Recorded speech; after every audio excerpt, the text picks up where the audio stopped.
नमस्कार दोस्तों, मैं अंकुर उपाध्याय स्वागत करता हूं आप सभी का एक बार फिर से अपनी नई वीडियो में।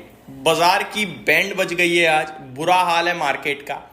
जब खुले थे तब कुछ ज्यादा बुरा हाल था। पहले मैं आपको बताना चाहूंगा, कल मैंने सेकंड वीडियो बनाई थी अमेरिका ईरान के बीच विवाद, और उसमें मैंने क्लियरली मेंशन किया था कि इससे अमेरिका कुछ करे ना करे, इजराइल ईरान के ऊपर हमला कर सकता है। और ये चिंता अमेरिका ने खुद जताई थी, और ये भी मैंने डिस्कस किया था कि अमेरिका के इंटेलिजेंस की रिपोर्ट है कि शायद इजराइल जल्दी ही ईरान पे हमला कर सकता है। तो ईरान के तेहरान में जो अमेरिकन सिटीजन्स या जो लोग हैं अमेरिका के, उन्हें जल्दी वहां से शिफ्ट करने की बात भी करी गई है। ये सारे संकेत क्लियरली एक ही चीज दर्शा रहे थे कि कुछ बड़ा खराब हो सकता है। देखो, ईरान इजराइल के बीच में जो विवाद है, जो टेंशन है, वो लंबे समय से है, लेकिन इससे ना फर्क नहीं पड़ता बाजार को। फर्क पड़ता है कच्चे तेल को, और कच्चे तेल की वजह से हमें फर्क पड़ता है। अगर हम क्रूड अपने देश में जितनी हमें जरूरत है उतना प्रोड्यूस कर पाते तो आई थिंक हमारे बाजार पे कोई दिक्कत नहीं होती। बट ये फॉरवर्ड वाली बात है। जो फैक्ट है वो ये है कि हमें जितने क्रूड की जरूरत है उसका मात्र 15 to 20% ही हम प्रोडक्शन कर पाते हैं। बाकी 80 to 85% हमें इंपोर्ट करना पड़ता है। ये डेटा अपने आप में काफी है आपको ये बताने के लिए कि हम कितना कच्चे तेल पे डिपेंड हैं। और कच्चे तेल में जैसे ही बढ़त होती है कच्चे तेल के प्राइसेस में, वैसे ही हमारे देश का इन्फ्लेशन बढ़ जाता है। डायरेक्टली देश का इन्फ्लेशन बढ़ जाता है। कैसे बढ़ जाता है, एक क्वेश्चन शॉर्ट में बताता हूं। कच्चे तेल के बढ़ने से पूरी ओएमसी कंपनीज पे प्रेशर आ जाता है। कच्चे तेल के बढ़ने से जो पेंट कंपनियां हैं, जो केमिकल कंपनियां हैं, जो टायर कंपनियां हैं, जो सीमेंट कंपनियां हैं, इन सब में कच्चा तेल as a raw material use होता है। तो उनका कहीं ना कहीं खर्चा बढ़ेगा तो वो अपने प्रोडक्ट्स के दाम बढ़ा देंगे। वो प्रोडक्ट्स के दाम बढ़ा देंगे तो इन्फ्लेशन बढ़ गया। साथ ही साथ डायरेक्ट जो दिक्कत होती है वो देश की जेब पे पड़ती है। सरकार कच्चा तेल खरीदती है 80 to 85%, और जिस कच्चे तेल के लिए पहले सरकार $65, $62, $68 पे कर रही थी, अब उसे $75 पे करना पड़ेगा। सोचो आप, ये कितना बड़ा अमाउंट होता है। तो यही एक सबसे बड़ा कारण है जिसकी वजह से आज भारतीय बाजार आपको पूरी तरीके से धूल चाटते हुए दिखे हैं। अब मैं आप सभी के साथ डिटेल शेयर करता हूं जो इजराइल ने ईरान के ऊपर हमला किया है, जो इजराइल ने आगे कमेंट किया है, जो अमेरिका ने कमेंट किया है, और जो ईरान कह रहा है। ये सारी बातें मैं आप सभी के साथ अगली वीडियो में बात करूंगा। अभी मैंने आपको शॉर्ट में बता दिया ये बाजार क्यों गिरा है, क्योंकि कच्चा तेल बड़ी बुरी तरीके से रॉकेट हुआ है, करीब 10%। और ये जो रॉकेट वाली तेजी है ना, ये 5 साल में पहली बार आई है भाई साहब। कोविड के बाद पहला दिन है ऐसा जहां कच्चा तेल सिंगल डे में अराउंड 10% या उससे ज्यादा जंप कर गया। मैंने नोटिस किया था करीब 12% ऊपर था मॉर्निंग में। अभी तो हालांकि 10% या 9.5% समथिंग ऊपर है। अब आ जाता हूं मैं मार्केट्स पे। बेस क्लियर हो गया होगा आपका। अब आते हैं मार्केट पे। अच्छा, दिन के दौरान चैनल के साथ बने रहिएगा, क्योंकि आज आप सभी के मन में बहुत डाउट्स होंगे। मैं एक और चीज बोलना चाहूंगा इस पहली वीडियो में कि ये गिरावट बेचने का नहीं, खरीदने का ही समय है। ये नहीं कहूंगा कि गिरावट सिर्फ यहीं तक होगी, और गहरा सकती है, बिल्कुल गहरा सकती है, लेकिन मैं इतना बता सकता हूं कि इस रीजन से बाजार ज्यादा लंबे समय तक नहीं गिरेगा।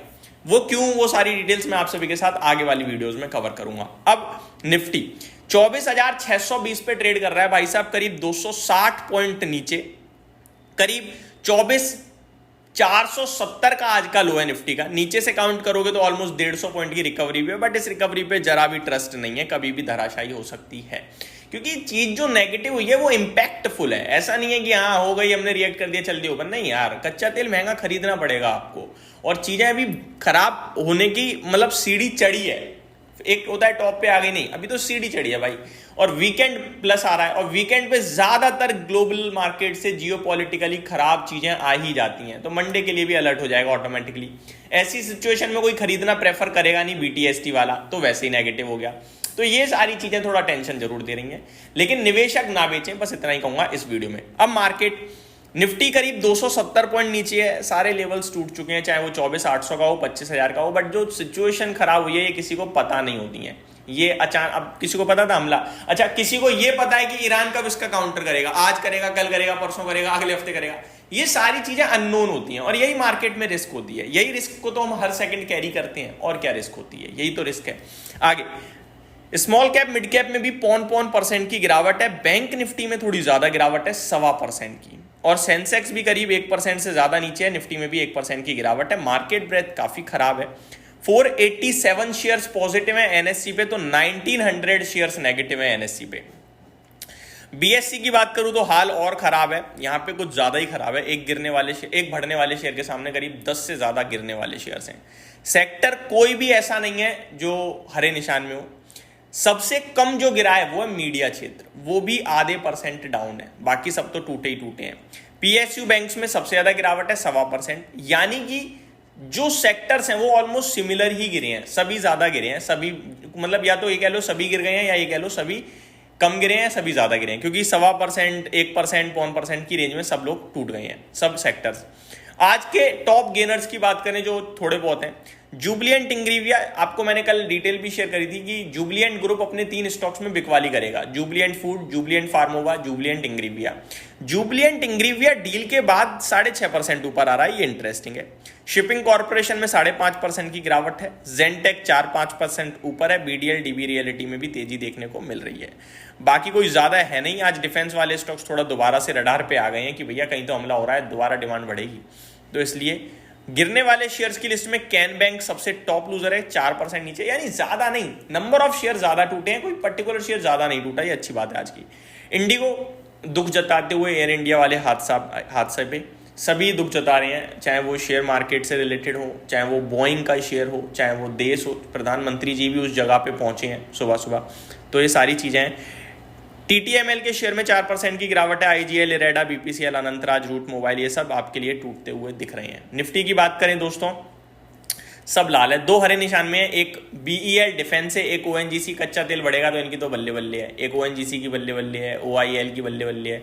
अच्छा, कमाल की बात यह कि ये जो जियोपॉलिटिकल टेंशन बढ़ी है उससे कच्चा तेल भागा और गोल्ड का प्राइस भी ऊपर हो गया। गोल्ड ₹1,00,000 के ऊपर निकल गया दोबारा, तो गोल्ड रिलेटेड स्टॉक्स भी एक्शन में आ गए हैं। तो ये आपके लिए कमोडिटी प्ले चल रहा है, बाकी सब नेगेटिव है। अगली वीडियो में मैं आप सभी के साथ बात करूंगा दोस्तों, जो कुछ हुआ है, जो विवाद है, वो कितना डेंजरस है और क्या डिसीजन आपको लेना चाहिए। इस वीडियो में अपडेट सिर्फ इतनी ही थी। ये पैनिक सिचुएशन टाइप्स हैं, इसमें निकल कर जाना सही नहीं है एज अ इन्वेस्टर, लेकिन एज अ ट्रेडर आपको सावधान होना चाहिए, लॉन्ग पोजीशंस अवॉइड करनी चाहिए, और शॉर्ट के बारे में अभी मेरे को लगता है वेट कर लेना चाहिए, कब से कब 1 बजे तक का तो करना चाहिए। यही समाप्त करता हूँ इस वीडियो को। Thank you so much for watching this video. Have a great day guys.